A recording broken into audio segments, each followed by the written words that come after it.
Today is a day to realize that together we can do great things for the families of Connecticut and for the future generations. Our state is finally moving forward, and today we will hear from a man who is leading us in that new direction and who is about to describe his vision for the path that we should follow over the next 2 years. Ladies and gentlemen, it is my honor to introduce my friend, our true leader, the true leader of the state of Connecticut, the Governor, Daniel P. Malloy. Thank you. Thank you. Thank you. Thank you very much.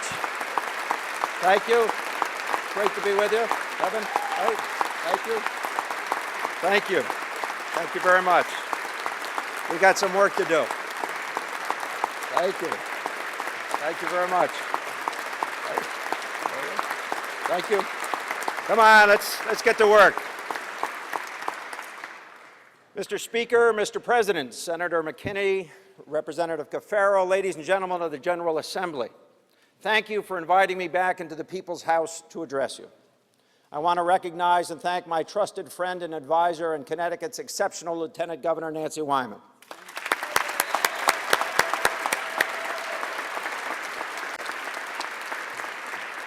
I'd like to thank my wife for being here today and for her love and support. Thank you, Kathy.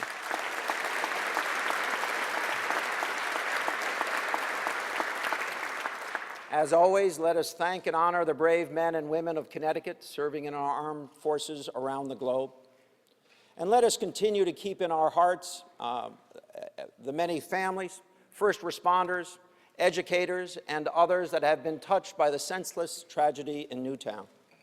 Whatever differences we may have in this building over the next several months, they will be trivial compared to what happened in a quiet town in southwestern Connecticut. We gather today with wounds not yet healed, but also with the unwavering belief in our state and in our future. 2 years ago, in the wake of the worst financial crisis since the Great Depression, Connecticut began a journey. The choices we made marked the beginning of a fundamental shift in how we plan for the future, in how we set our priorities, and how we approach our problems. Problems that included a worst-in-the-nation per capita deficit, a budget that relied too heavily on gimmicks and one-time revenues, financial commitments that, if we had failed to act, would fall on the shoulders of our children, and problems for which we knew there were no simple answers. It no longer matters who caused those problems. What matters is that together we started to fix them. In our balanced budget and in the adjustments we made along the way, we did two fundamental things. First, we made our budget honest, transparent, and built to address Connecticut's long-term obligations. In other words, we made it responsible. Second, even as we began living within our means, we invested what resources we did have strategically in the initiatives most likely to create jobs and grow our economy in the years ahead. We did all of that while maintaining our commitment to our towns and cities so that we weren't simply passing the buck or shifting the burden as too many other states are doing. We did it without shredding our safety net, and we did it while still finding ways to make historic investments in education. In short, we got serious about our problems, and we started setting clear priorities. Let's consider where we would be today, what kind of Connecticut we'd be living in if we had not begun the hard work of change 2 years ago, if we had allowed Connecticut to continue down the other road, without a plan or clear priorities. The simple truth is this: if we had taken that other road, there would be 41,000 more people in Connecticut going without health care right now. We didn't take that road, and it didn't happen. Those 41,000 individuals are covered today because of the work you did and the choices that we made together. If we had taken that other road, 950 more Connecticut children would be showing up for school this coming September unprepared to learn. That's 950 more kids in Windsor and Torrington and New Britain and Norwich and throughout the state, starting out on day one, a step behind their peers and already struggling to catch up. We didn't let that happen. Those kids are going to be better prepared thanks to you. If we had taken that other road, we would have saddled our children with a $4.5 billion pension payment in the year 2032, a payment that simply would not have been possible. We didn't let that happen. We accepted our responsibility and avoided a future disaster. If we had taken that other road, instead of bringing Jackson Laboratories or NBC Sports or Amazon to Connecticut, we'd be watching them build and grow in other states. We didn't let that happen. We fought for those jobs in a way that Connecticut never had before. And we're going to bring more jobs in the months and years ahead. And today,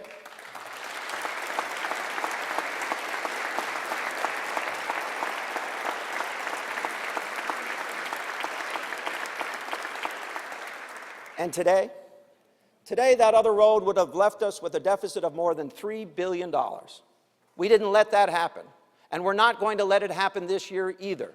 The budget I am proposing today keeps us firmly in balance. Slowly, deliberately, and sometimes painfully, we're building a more sustainable future for Connecticut.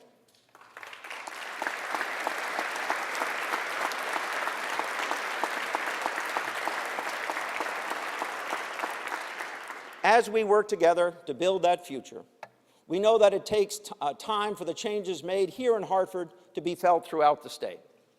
After all, our financial house was in rubble, and rebuilding out of rubble takes time. It's true that today, despite the many good and difficult things we are doing to turn Connecticut around, too many hardworking people still feel left out or just left behind. I know many people who are ready to work but can't find a job, who have a job but the salary that was once enough just doesn't go as far as it used to, who saved to buy a home and now they're worried they might lose it, who dream big for their children and grandchildren but wonder what kind of future those children will have. They are the people that we represent in communities across this great state, people we talk to each and every day. They're our neighbors, our friends, and our family. I want to assure you, this state, government shares their worries.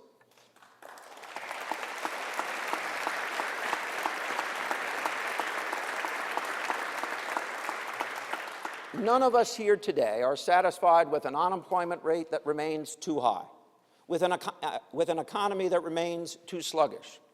Connecticut families have had to buckle down, make tough decisions, pay their bills, make sacrifices, and find compromises, and at the same time keep doing whatever they could to invest in their future, and so must their government. We still have a long road ahead, a lot of work to do, but finally we have a plan in place and a destination in mind. The budget I am proposing today keeps Connecticut moving toward that destination. It follows the simple principles we agreed on 2 years ago. Passing an honest, balanced budget, living within our means, making government smaller and more responsive, and sticking to our plan for growing Connecticut's economy. Most importantly, my plan honors those principles while protecting our hardworking middle-class families.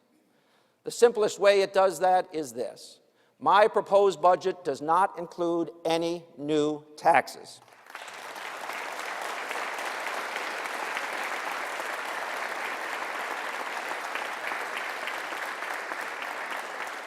It is true that the families and businesses of Connecticut have enough on their shoulders.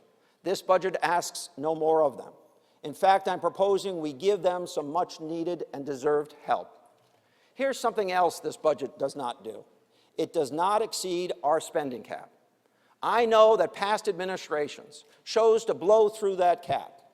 We cannot and will not go down that road. Connecticut must live within its means. And to help ensure we really are living within our means, here's something this budget does do. It completes the move to generally accepted accounting principles. This budget is fully balanced under GAAP.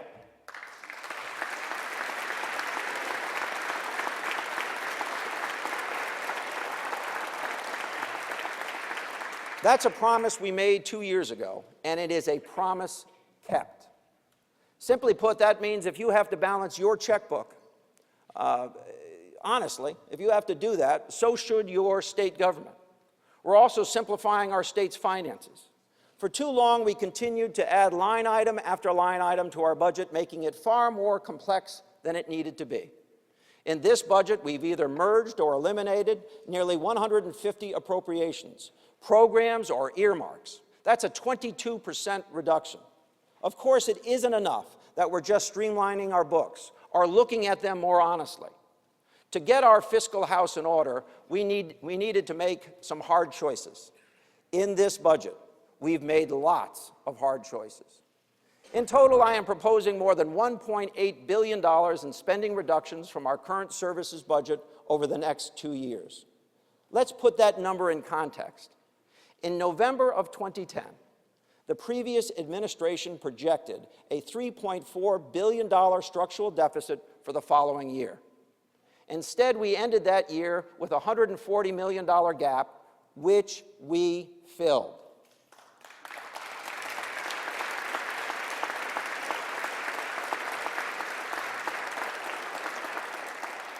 And for this fiscal year, they projected a $3.1 billion deficit. Instead, our budget is now balanced. As you review my plan, you may find cutbacks in programs or grants that you hold dear, things you fought hard for. Let's face it, there are 187 elected legislators in Connecticut, each with individual priorities. No matter what our politics, however, we all love this state and want what's best for it. So when it comes to finding savings, we all have our own idea of what things can't be touched. As Shakespeare said, therein is the rub. For too long, for decades in fact, Connecticut seemed unable or unwilling to prioritize, to make those hard decisions about where to cut.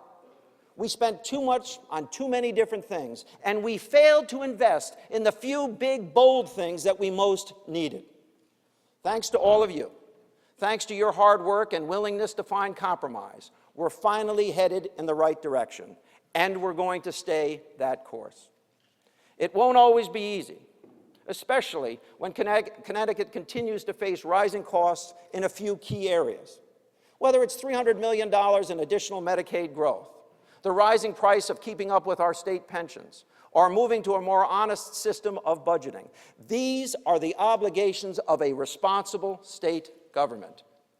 Connecticut long ago made a promise to teachers that paid into their retirement fund, to working parents that rely on Medicaid for basic health care. And 2 years ago, we made a promise to ourselves that we were finally going to get serious about our finances by moving to GAAP. We're going to keep and fund those promises.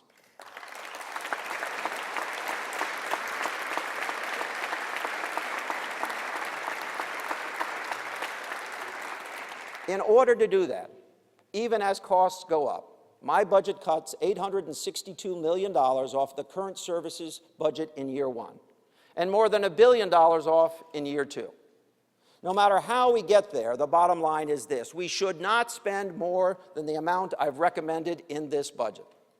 Connecticut families know what it's like to find themselves paying a little bit more for the things they need, like groceries, a medical bill, or college tuition for a child. Costs are going up, so what do? They find places to cut back, they find savings. Their state government is going to do the same. We're going to continue the hard work of keeping our own budget in the black year in and year out. We do that. We make those cuts so that we can stay focused on our priorities. One of those priorities must be a refusal to shift our burdens onto Connecticut's towns and cities. A promise that we won't pass the buck to every family struggling to pay their local property tax bill. Today, I am proposing that we make the same promise that was made and kept 2 years ago, that once again we hold municipalities harmless in this budget.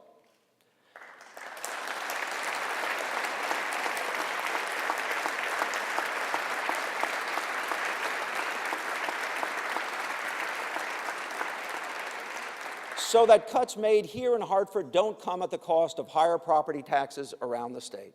The first way we do that is by helping towns fund their most important mission, education. My budget increases education cost-sharing funding by $152 million over the next 2 years. In 2014, that will mean an additional $2.8 million for Hamden and $2 million more for Norwalk. It means an additional $6 million for Danbury and $1.1 million more for Enfield. We're also going to help grow our local economies. Our capital budget will invest nearly $1.5 billion into cities and towns in each of the next 2 years. That includes $140 million in total funding for Urban Act and STEEP grants, $173 million over the next 2 years for new projects through the Town Aid Road and local capital improvement programs, more than $980 million to help our towns build new schools, schools that will help kids learn better in modern classrooms at the same time that they support property values in our neighborhoods. And finally, we're also investing in our local bridge program, $15 million in the coming year for new grants to help towns update their infrastructure. Now, I spoke earlier about the need to make sure Connecticut families feel the benefit of what we're doing in this budget. These critical investments in cities, in towns, in our roads, in our schools, in our parks represent the largest commitment in decades to growing our local economies and improving the quality of life for our residents. Connecticut families will feel this difference.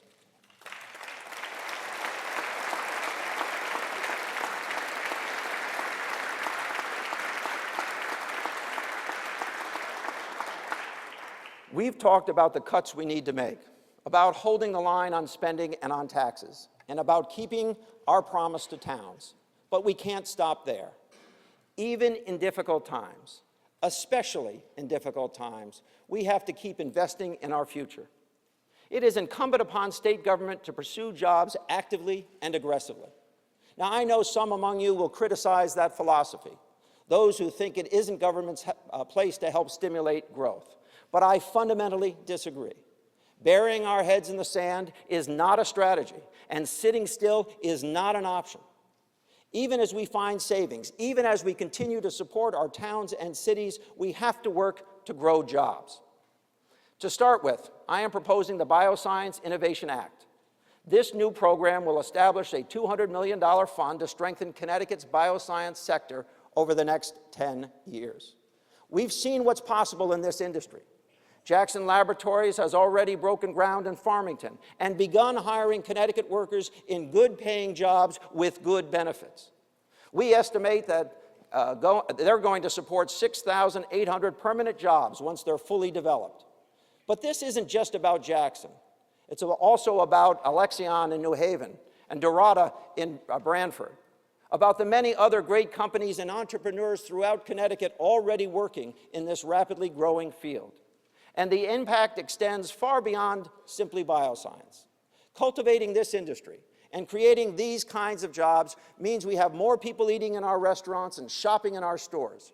It will mean a broader economic base for our towns and for our state. And these are investments. They are investments in the truest sense of the word. With an appropriate level of state support, we're able to attract far more in private dollars, and we're able to better leverage federal funding. We have to compete for every job, and the Bioscience Innovation Act will help us do exactly that.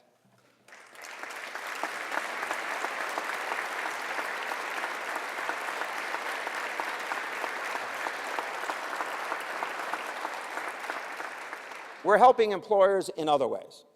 This week, my administration will finalize our state's first ever comprehensive energy strategy, placing us on a path to a more sustainable economic and environmental future.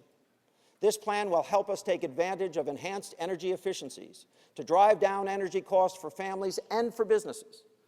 It will promote distributed generation and microgrids to increase energy reliability. It will drastically improve consumer choice by addressing the expansion of natural gas where appropriate and in environmentally sound manner.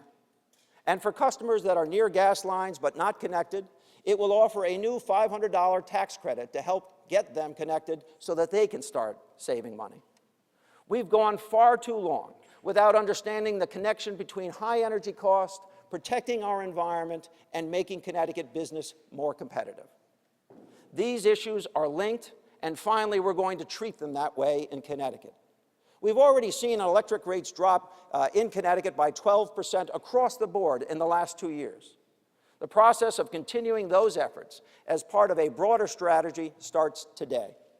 The legislation I am proposing will remove the regulatory and institutional barriers that have long prevented our state from being an energy leader. Let me say this: now is the time for us to take control of our energy future.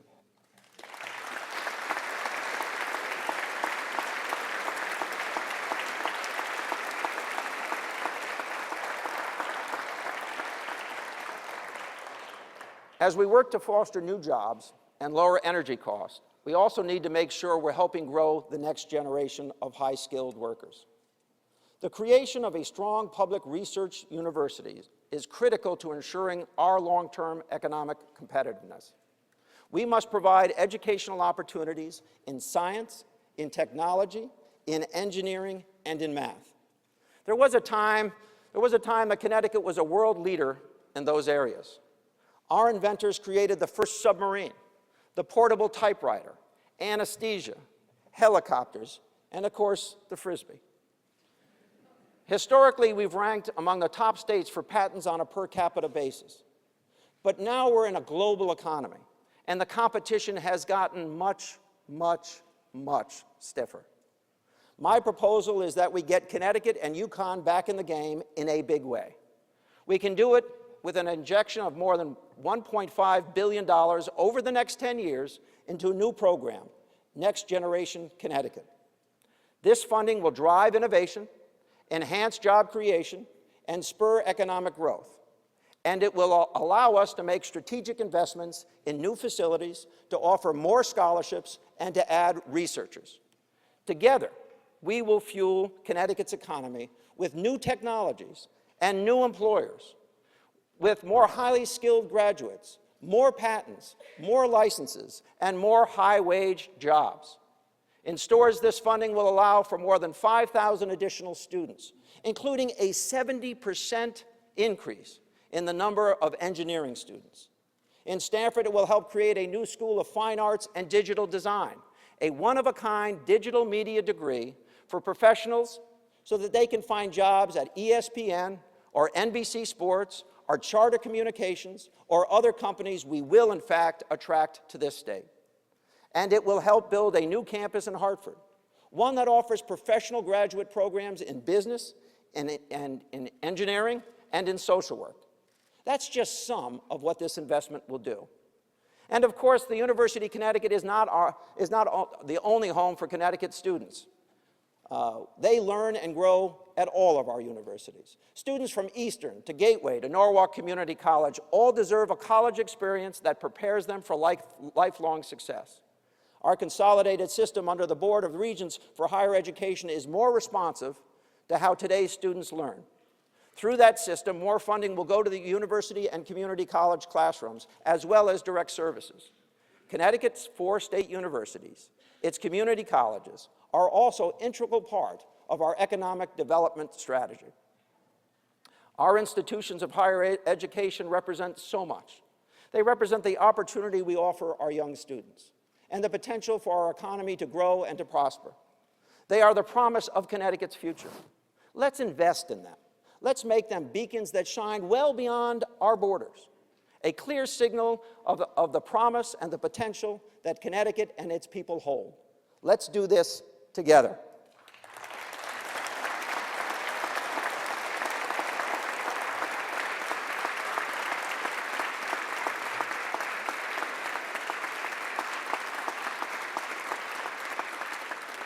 In much the same way that investing in UConn and other state colleges will help grow our economy, we also need to support K-12 public schools and their teachers.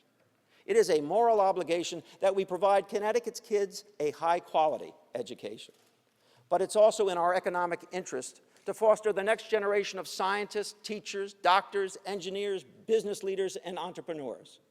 In addition to the new ECS funding I mentioned earlier, My proposed budget continues to fund the critical education reforms we began last year.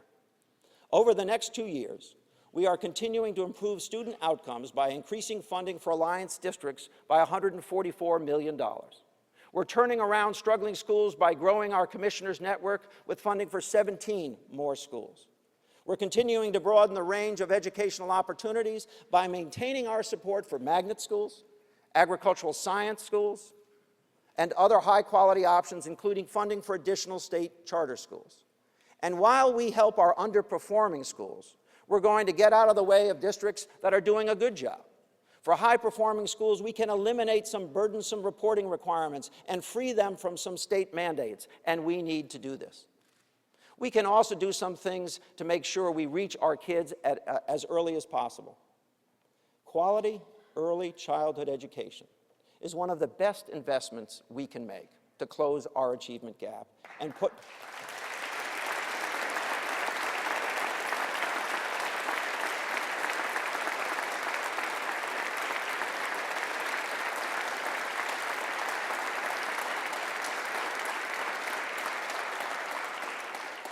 our children, all of our children, on a path to success. With the support and leadership of many, including the Graustein Memorial Fund and the Early Childhood Collaborative, today we take action on a charge given by this General Assembly in 2011, a charge to foster a true early childhood system. I am proposing that Connecticut's early childhood efforts, which are today divided across 5 state agencies, be consolidated under one new agency, the Office of Early Childhood. This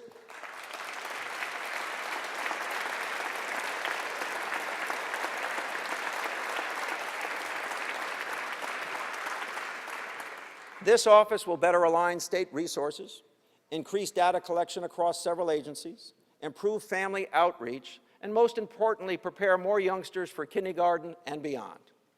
Beginning with early childhood, from K through 12, and all the way through higher education, my proposed budget supports education at every level.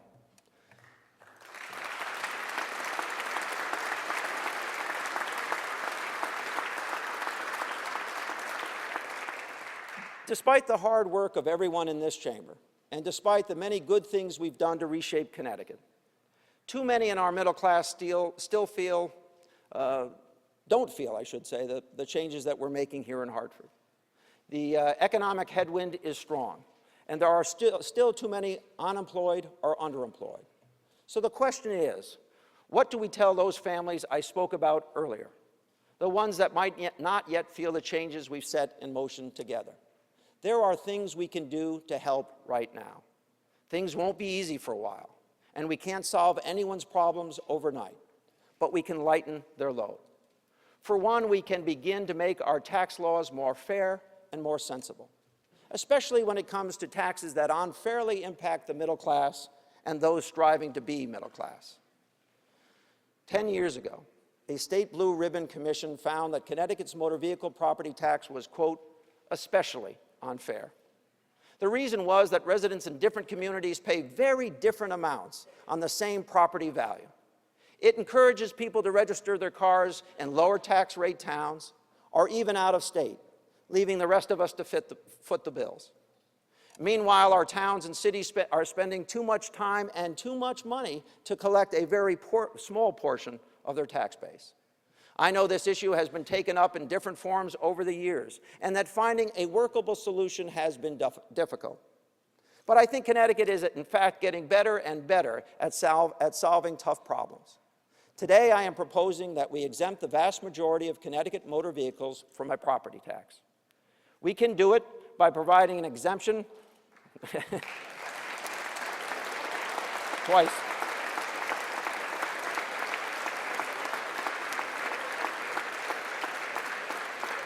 We can do it by providing an exemption from the property taxes for the first $20,000 of a vehicle's assessed value. That means owners of vehicles with a market value under $28,500 would pay no property taxes at all on those vehicles. The proposal would include more than 90% of all motor vehicles, whether they are owned by residents or businesses.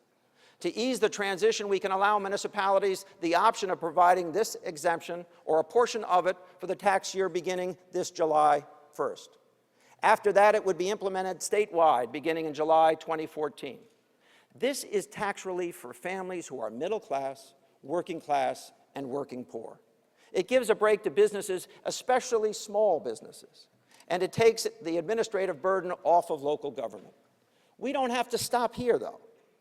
This shouldn't be a one-off solution, but the beginning of a broader strategy. That's why my budget also reinstates the tax exemption for items of clothing up to $25 starting next year.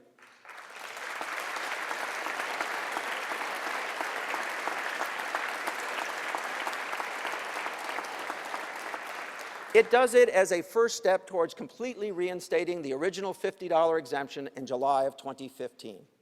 Of course, these changes won't solve all of working families' problems. But as we continue the hard work of reforming our state's finances and of growing jobs, they can still mean something to families working hard to make ends meet. Let's make it happen. Let's provide relief for working people across Connecticut, relief that they will feel. And there is more that we can and should do to help our middle class. Today, the unfortunate reality is that the rate of home foreclosures is still too high. Many of our residents have struggled as they wait for the economy to pick back up.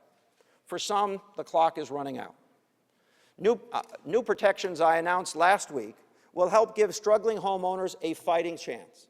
My plan will hold banks accountable with tougher penalties if they don't negotiate in good faith. It will give homeowners new tools to challenge a foreclosure in court. Now, I've met with people that are struggling to keep their homes. If these rules had already been in place, Debbie Sargunis in Thomaston would not have suffered needlessly through a year-long mediation process with her bank, one that found her meeting with different lawyers and different mediators at every turn. We must help families like Debbie's that are struggling to keep their home. We must stem the tide of foreclosures. The bill I am submitting to you will help us do just that.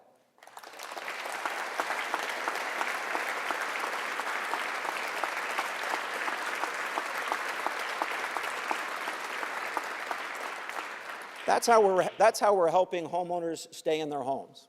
We also need to make sure our renters can find affordable places to live.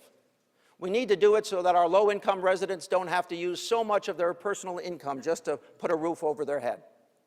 So our young people graduating from college can stay here in Connecticut to live and work where they grew up and where they went to school. And so that our elderly who have spent their lives in Connecticut aren't forced to move when they least want to and are least able to. This budget provides $221 million to invest in safe and affordable housing for Connecticut residents over the next biennium.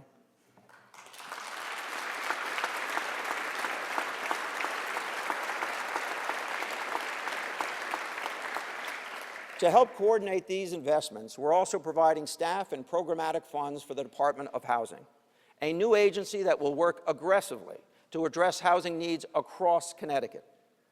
Finally, this budget also moves us forward on the issue of public health.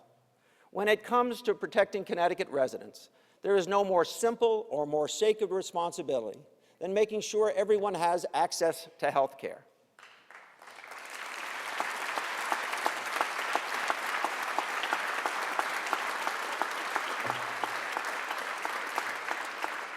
As I said earlier, rising Medicaid costs continue to put pressure on our ability to provide critical services.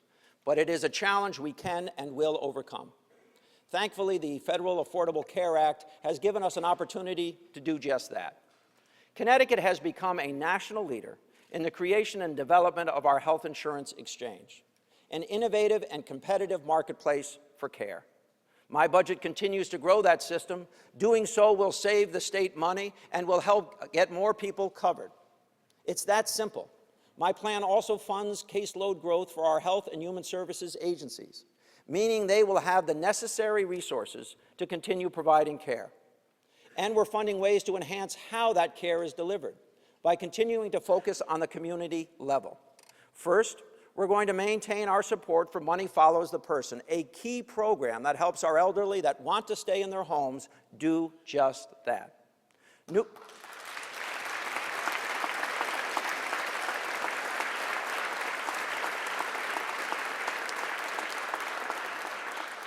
New funding will move Connecticut closer to our goal of transitioning more than 5,200 people out of nursing homes and back into their communities by 2016. Second, my budget will provide new streamlined support for community and school-based health centers. Rather than using ad hoc grants distributed without a strategic plan, we'll use one formula to ensure that every center receives funding and that the amount is based on how many people are receiving care at that facility. And third, we will renew our commitment to our nonprofit community provider network. In addition to existing bond authorizations, my capital budget establishes a new $40 million bond pool over the biennium for nonprofit health and human service providers. This pool has the potential to drastically lower the cost for providers by allowing them to quickly access funds for improvements at their facilities. It will make it easier to buy a new furnace, replace a leaky roof, or invest in a new IT system. It means our nonprofit organizations can devote even more of their resources toward what they do the very best, providing top-notch care. It's an investment that our community providers and their clients will feel, and we need to get this done. This session, let us do the hard jobs that we were elected to do. By coming together to pass a balanced budget, by finding compromise, and by remembering that no matter what our politics, we all want what is best for Connecticut. I'd like to tell you that this budget solves all of our problems, but it does not. What it does do is keep us on a steady path to progress. It furthers a plan we started 2 years ago, a plan that to put our finances in order, to live within our means, and to do it while making bold investments to create jobs and grow our economy. My proposed budget is a clear indication of how far we've come together, and also a stark reminder of how far we still have to go. As we negotiate throughout this session, it is my hope that everyone in this chamber, Democrat and Republican, will be part of that process. Let's not allow our ideology to stand in the way of progress or compromise. There is much that we agree on. We all agree that we need to keep spending in check despite rising health care costs and other long-term obligations. This budget lives within our means and within our spending cap. To do that, we all agree that spending cuts are needed. This budget cuts more than $1.8 billion over the next 2 years of the current services budget. We all agree that we have to keep investing in jobs. This budget supports small businesses and entrepreneurs while working to attract new employers. We all agree that students of all ages deserve a quality education. This budget continues to fund education and puts our students on track for success. We all agree that we have no desire to shift the burden to our towns and cities, and this budget holds them harmless. And finally, we all agree that our middle class deserves a break. In this budget, they get a few. We help struggling homeowners stay in their home. We make energy bills a little more affordable. We make owning a car less expensive, and we make buying clothes just a little easier. Let's not make this budget about division. Let's make it about coming together and about continuing on a path that we started down 2 years ago, a journey to build a more prosperous and sustainable future for Connecticut.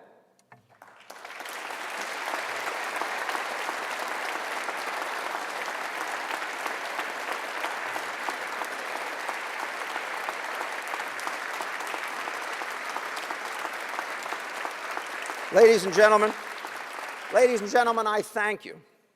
And may God bless you. May God bless the great state of Connecticut, and may God bless the United States of America.